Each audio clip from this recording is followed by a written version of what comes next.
यस्तो पनि हुँदो रहेछ जिन्दगीमा कहिलेकाहीँ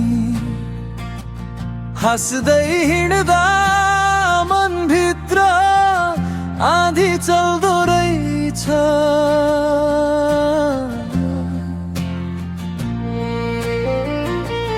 आफ्नै सम्झी अङ्गालिएका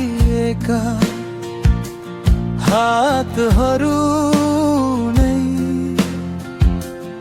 एक दिन चुपचाप छुटेर टाढा जाँदो रहेछ।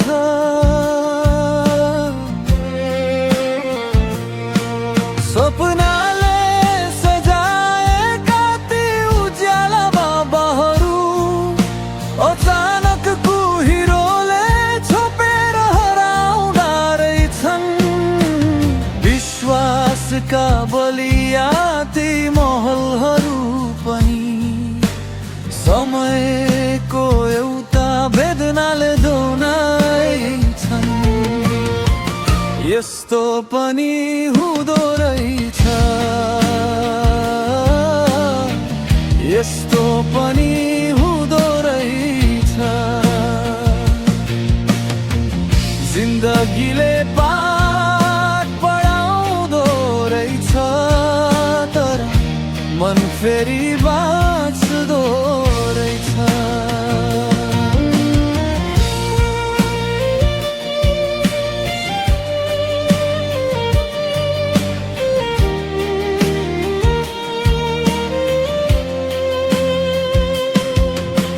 आँसुका थोपाभित्र हजार कथा लुकेका, ओठको मुस्कानले सबै पीडा छोप्दा रहेछ।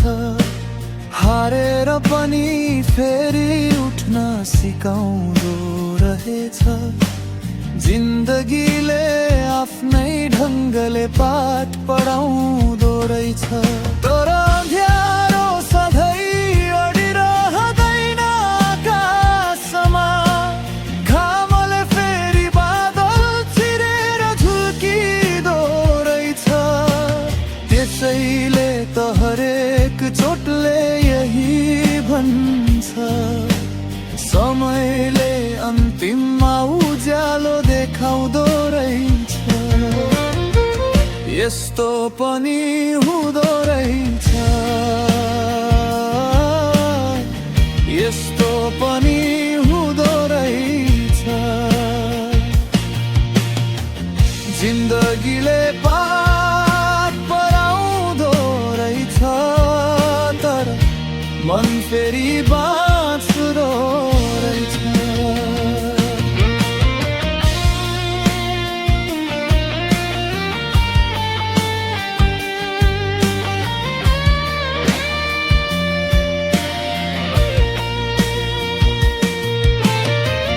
भत्किएका बाटा पनि फेरि जोडिँदा रहेछन्, टुटेका मनहरू पनि बिस्तारै सिउँदिँदा रहेछन्।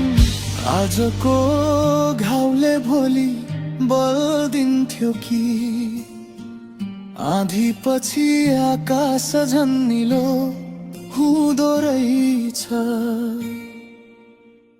यस्तो पनि हुँदो रहेछ, यस्तो पनि हुँदो रहेछ। जिन्दगीले पाठ पढाउँदो रहेछ, तर मन फेरि बाँच्दो रहेछ।